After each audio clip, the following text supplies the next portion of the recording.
সবাইকে ওয়েলকাম। আজকে আমরা শুরু করতে যাচ্ছি ভিডিও এমসিকিউ 200 এমসিকিউ টার্গেটের ভিডিও নাম্বার 5। তো আগের ভিডিওগুলোতে আমরা 78 কোয়েশ্চেন পার্ট 1, পার্ট 2, পার্ট 3তে দিয়েছি। আপনারা যারা দেখেননি প্লিজ প্রশ্নগুলো দেখে যাবেন, পরীক্ষাতে একবার হলেও দেখে যাবেন। কমপক্ষে এই 200 কোয়েশ্চেনের মধ্যে থেকে আপনারা মোটামুটি 8 থেকে 10, 12, 15টা কোয়েশ্চেন হয়তো কমন পড়ে যেতে পারে। হয়তো আপনার পরীক্ষাতে এই ভিডিওগুলো দেখার কারণে হয়তো আপনি পাস করে নিতে পারেন, আপনি বলতে পারবেন না। আর যাদের মনে থাকছে না তারা বারবার রিপিটিং করে স্পিডে, এটা নর্মাল থেকে স্পিডে করে আপনারা ভিডিওটি দেখবেন, তাহলে অনায়াসে মনে থাকবে। যাই হোক, শুরু করে নেই। আর আমার চ্যানেলে অলরেডি ম্যাথমেটিক্স এবং ইংলিশের অনেক ভিডিও আছে এবং সিডিপিরও অন্যান্য বিষয়ভিত্তিক ভিডিও আছে। সবগুলো আপনারা যদি দেখে যান পরীক্ষার পূর্বে তাহলে অনেক ভালো হবে। তো শুরু করে নিয়ে আজকে আমাদের কোয়েশ্চেনগুলো 79 number question, which of the following is not an audio visual TLM? কোনটি দৃশ্য শ্রাব্য সামগ্রী নয়? আমরা সবাই জানি অডিও ভিজুয়াল মানে কি, যেটা শোনাও যায় এবং দেখাও যায়। তো নিচের কোনটা নয় বলেছে? শোনাও যায় মানে দেখা এবং শোনা দুইটাই যায়, কোনটা টিএলএম নয়? টিভি, এটা শোনাও যায় দেখাও যায়। সিনেমা, এটা দেখাও যায় শোনাও যায়। ব্ল্যাকবোর্ড দেখা যায় কিন্তু শোনা যায় না। তো ব্ল্যাকবোর্ডটা কি হবে আমাদের? অডিও ভিজুয়াল টিএলএম হবে না বলেছে, নট বলেছে, ঠিক আছে। Next, curriculum is come from which language? Curriculum যেটা শব্দ, পাঠ্যক্রম, হ্যাঁ, ওই কারিকুলাম শব্দটি কোন ভাষা থেকে এসেছে? কারিকুলাম শব্দটি কোন ভাষা থেকে এসেছে? ওকে, কারিকুলাম ওয়ার্ডটি আমাদের কোথা থেকে এসেছে? ল্যাটিন ওয়ার্ড থেকে এসেছে। কোন ওয়ার্ড থেকে এসেছে? ল্যাটিন ওয়ার্ড থেকে এসেছে। মনে রাখবেন, কারিকুলাম শব্দটি আমাদের ল্যাটিন ওয়ার্ডস থেকে এসেছে। Next, heurism word is come from which language? Heurism শব্দটি কোন ল্যাঙ্গুয়েজ থেকে এসেছে? তো heurism word is come from which language? এটা হবে কিন্তু গ্রিক ওয়ার্ড, মনে রাখবেন, Greek word. Next, ZPT stands for? জেডপিটির সম্পূর্ণ অর্থ কী বা সম্পূর্ণ ফর্ম কী, রূপ কী? তো এটা সবাই আমরা জানি, জোন অফ প্রক্সিমেল ডেভেলপমেন্ট। মনে রাখবেন, পরীক্ষাতে কনফিউশন হবে না, জোন অফ প্রক্সিমেল ডেভেলপমেন্ট। নেক্সট দেখেন, সিডব্লিউএসএন স্ট্যান্ড ফর? সিডব্লিউএসএন ফুল ফর্মটা কী হবে? Children with special needs. এটা মনে রাখেন, চিলড্রেন উইথ স্পেশাল নিডস, যেটা শুদ্ধ এটা মনে রাখার চেষ্টা করবেন, তখন কী হবে পরীক্ষাতে কনফিউশন হয়। চিলড্রেন উইথ স্পেশাল নিডস মানে CWSN. Which of the following is not a component of cognition? হ্যাঁ, নিচের কোনটি জ্ঞানীয় উপাদান নয়? দেখুন, ফিলিংস, থট, অ্যাটেনশন, পারসেপশন। ফিলিংসটা অনুভব, থট চিন্তন, অ্যাটেনশন মনোযোগ, পারসেপশন দ্বারা। নিচের কোনটা জ্ঞানীয় উপাদান নয়? জ্ঞানীয়, দেখেন, অনুভব যেটা ফিলিং যেটা, এটা কিন্তু জ্ঞানীয় উপাদান নয়, জ্ঞানীয় উপাদান নয়। মনে রাখবেন, চিন্তাটা হবে, অ্যাটেনশনটা হবে, পারসেপশনটা হবে। এখানে বলেছি জ্ঞানীয় উপাদান কোনটি নয়, ঠিক আছে, ফিলিংস আনসার হবে।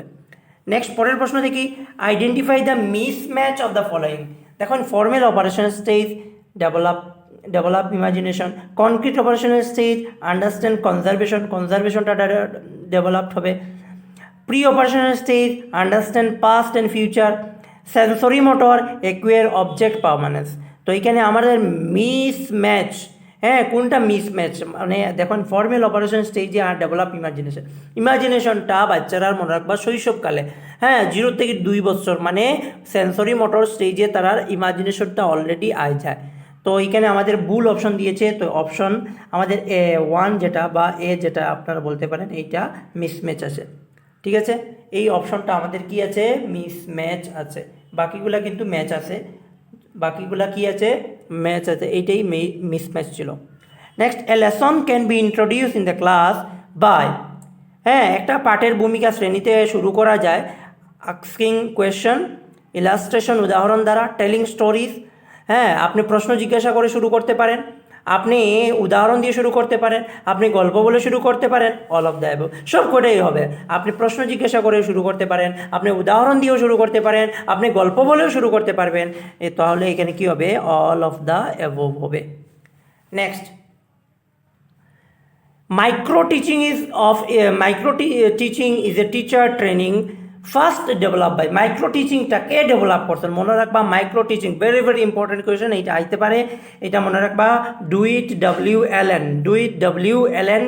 মাইক্রো টিচিং যেটা টিচারের ট্রেনিংয়ের একটা টেকনিক এটাকে কে দিয়েছিলেন কে উদ্ভাবন করেছিলেন Dwight okay next which of the following is not an appropriate tool for formative assessment formative অ্যাসেসমেন্টের নিচের কোনটি অ্যাপ্রোপ্রিয়েট কোনো বৈশিষ্ট্য নয় বা কোনটা টুল নয় কোনটা ফর্মেটিভ অ্যাসেসমেন্টের মধ্যে পড়ে না অরাল কোয়েশন মুখে মুখে আপনি কোয়েশ্চন করছেন পড়বে টার্ম টেস্ট টার্ম মানে বুঝুন টার্ম মানে একটা বই শেষ হওয়া বা একটা পিরিয়ড শেষ হওয়া সিক্সের সময় শেষ হয়ে গেল তো আমরা সিক্সের যেটা ফাইনাল পরীক্ষা নেবো এটাকে মেয়াদ পরীক্ষা বলে বা টার্ম টেস্ট বলে তো টার্ম টেস্টটা কিন্তু মনে রাখবেন সামেটিভ হয় এটা ফর্মেটিভের মধ্যে পড়ে না কুইজ অ্যান্ড গেমস এগুলো কিন্তু ইয়ের মধ্যে পড়বে ফর্মেটিভের মধ্যে পড়বে অ্যাসাইনমেন্টটাও তো ফর্মেটিভের মধ্যে পড়বে কিন্তু ফর্মেটিভের মধ্যে পড়বে না কোনটা টার্ম টেস্ট টার্ম মানে মেয়াদ একটা মেয়াদ শেষ হওয়ার পরে যেটা পরীক্ষা হয় এটাকে টার্ম টেস্ট আর ফর্মেটিভটা আমাদের পড়াশোনা করার সময় যে পরীক্ষাটা লওয়া হয় পড়াশোনা করার সময়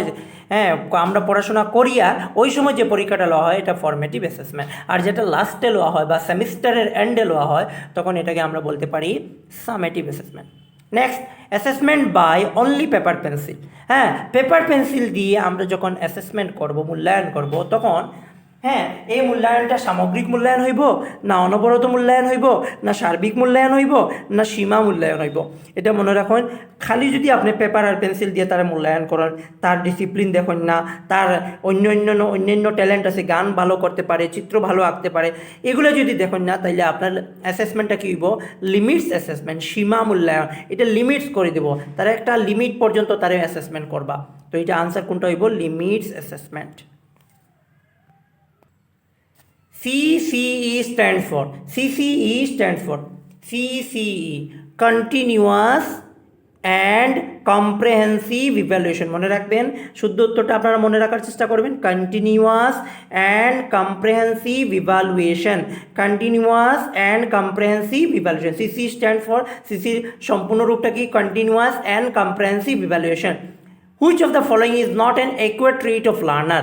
হ্যাঁ acquired trait মানে অর্জিত বৈশিষ্ট্য নয় অর্জিত মানে কি সমাজে আসার পর একজন মানুষ জন্মগ্রহণ করার পর তার সমাজ থেকে আহরণ করবে তার পরিবার থেকে আহরণ করবে নিচের কোনটি বৈশিষ্ট্য নয় মনে রাখবেন একজন মানুষের উচ্চতা যেটা এটা কিন্তু সমাজে এসে আহরণ করে না এটা কিন্তু তার বায়োলজিক্যালি তার মা বাবা যদি লম্বা থাকেন বা তার ঠাকুমা ঠাকুরদা যদি লম্বা থাকেন সে অটোমেটিক লম্বা হবে যদি বেটে থাকেন তাহলে বেটে হবে তো উচ্চতা তার ইননেট কোয়ালিটি মনে রাখবা ইননেট কোয়ালিটি ইননেট ট্রেড আর এটা হলো কালচারাল যেটা সাংস্কৃতিক বই প্রকাশ সে গান ভালো করতে পারে ডান্স ভালো করতে পারে এটা কিন্তু অর্জিত এডুকেশন তার সে বিএসসি পাস সে এমএসসি পাস সে পিএইচডি হোল্ডার তো এইগুলো হলো অর্জিত তারপর ম্যানার্স বিনয় ভদ্রতা জিনিসটা সে কিন্তু ভদ্রতা জিনিসটা সমাজ থেকে শেখে তো এই সবগুলা কিন্তু মনে রাখবেন অর্জিত বৈশিষ্ট্য হাইটটা কিন্তু তার কি ইননেট সহজাত বৈশিষ্ট্য next which of the following is not an element of language ল্যাঙ্গুয়েজের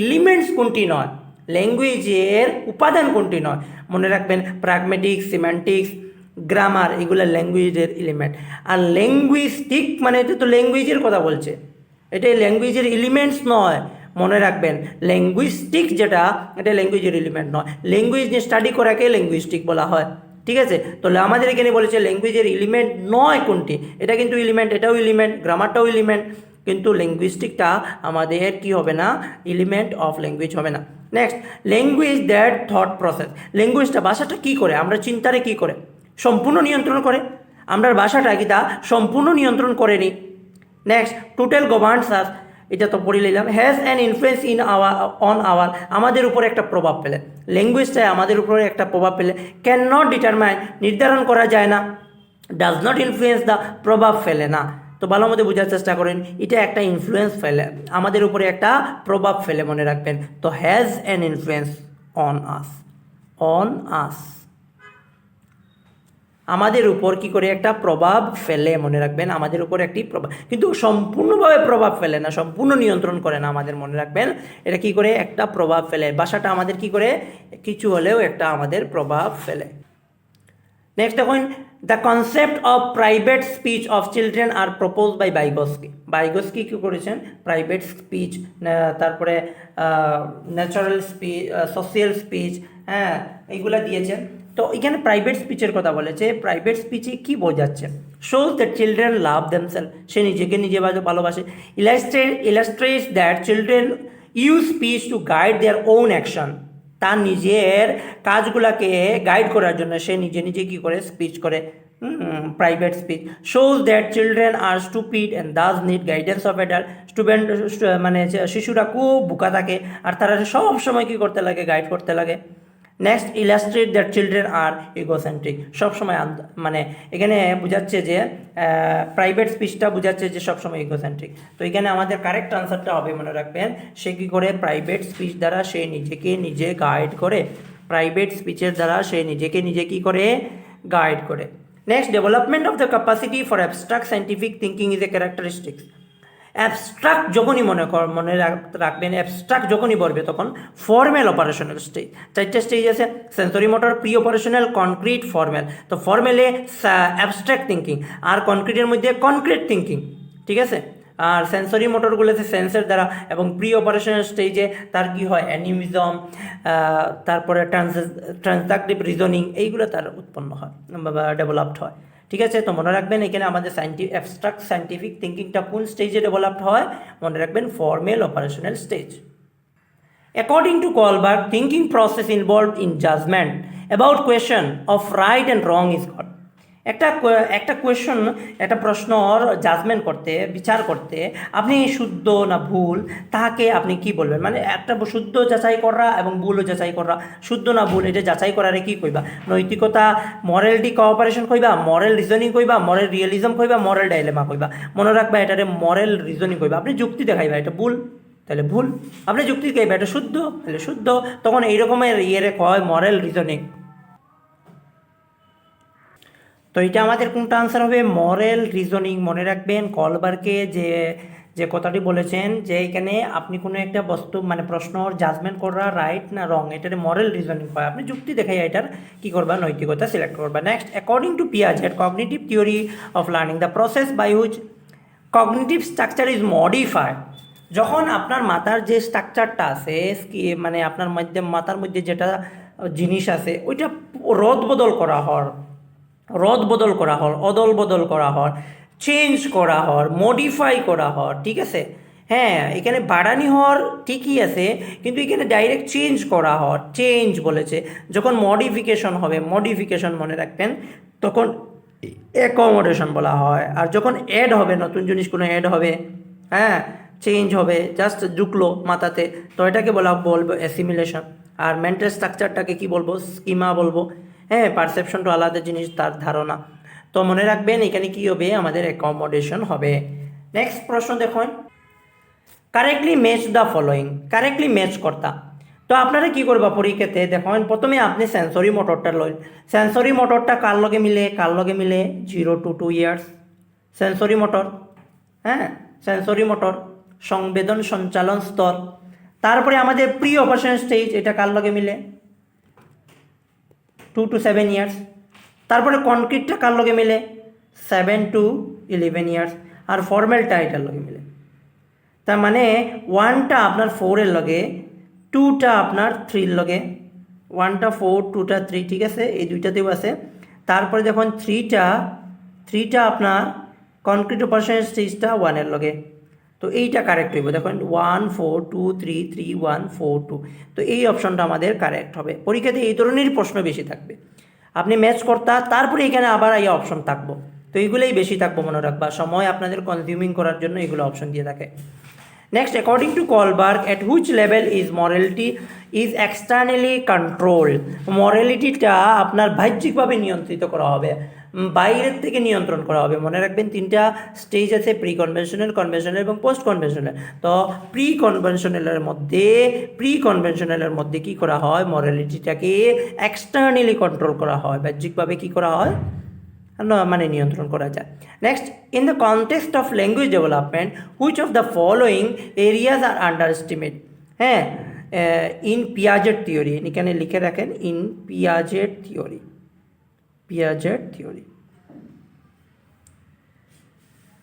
পিয়াজেটের থিওরির মধ্যে যে ল্যাঙ্গুয়েজ ডেভেলপমেন্টটা, এটাতে কি মানে কোন পয়েন্টটাকে আন্ডার এস্টিমেট করা হয়েছে, এটাকে মানে আন্ডার এস্টিমেট মানে কি, এটাকে মানে ভ্যালু দেওয়া হয়নি, এটাকে কোনো গুরুত্ব দেওয়া হয়নি। তো এখানে দেখুন egocentric speech, active construction by the child, হ্যাঁ সে নিজে নিজে কী করবে, তার কী করবে, তার নিজে নিজে কী করবে, তার জ্ঞানকে ডেভেলপমেন্ট করবে। হেরিডিটি, এটাকে উনি বলেছেন, হেরিডিটি না থাকলে স্টেজ বাই স্টেজ উনি বলতেন না। তো সোশিয়াল ইন্টারাকশনকে উনি কখনো গুরুত্ব দেননি, মনে রাখবেন। কে গুরুত্ব দেননি? পিয়াজেটের থিওরিতে সোশিয়াল ইন্টারাকশনটাকে গুরুত্ব দেওয়া হয় নাই। Next, the unique interaction of dash and dash can result in different path and outcomes of ডেভেলপমেন্টটা কোন দুইটার মিক্সচারের ফলে আমরা আইব। তো আমরা জানেন হেরিডিটি অ্যান্ড এনভায়রনমেন্ট, সবই আমরা কইতে পারবো হেরিডিটি অ্যান্ড এনভায়রনমেন্ট।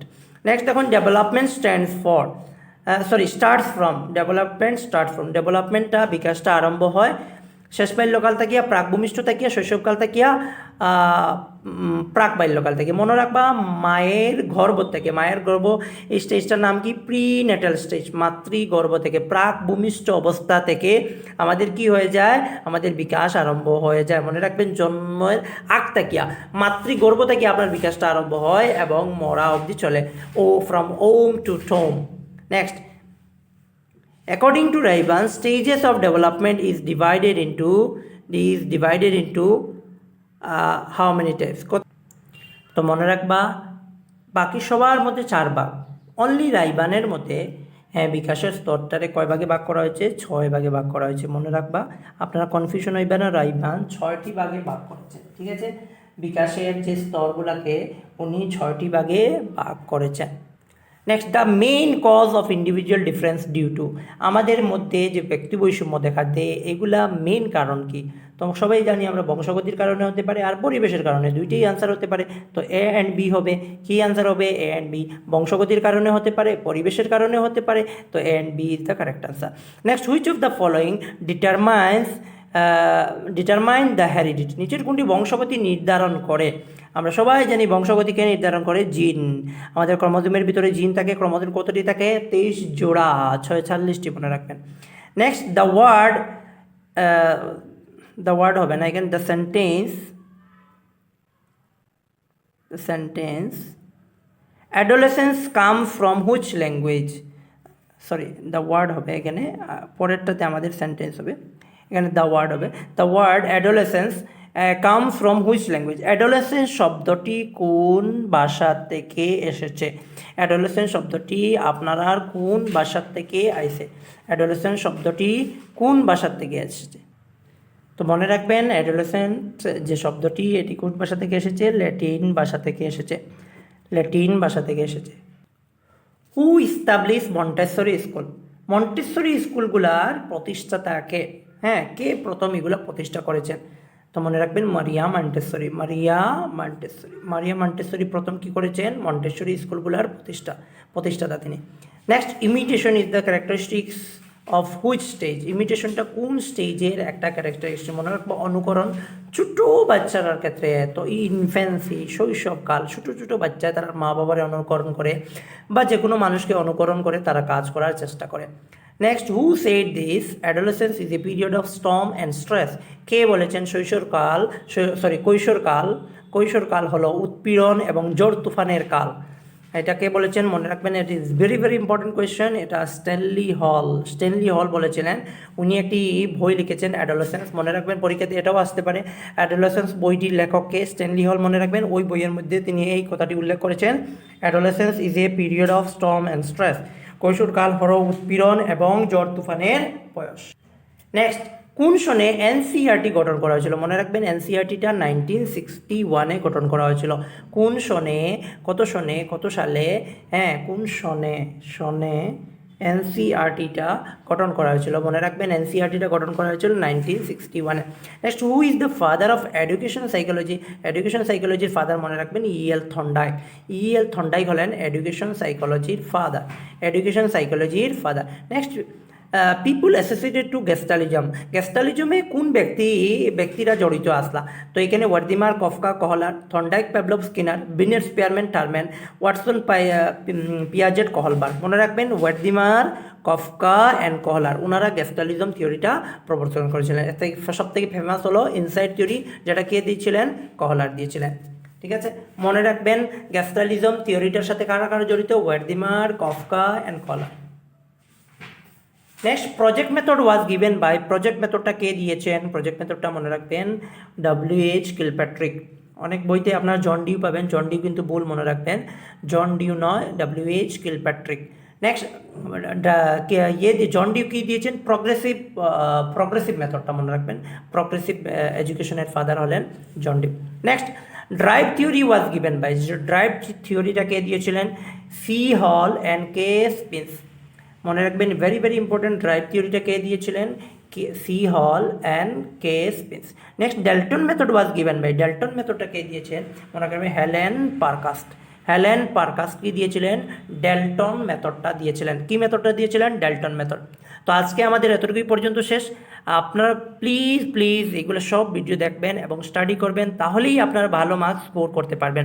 সবাইকে ধন্যবাদ, ভালো থাকুন, সুস্থ থাকুন।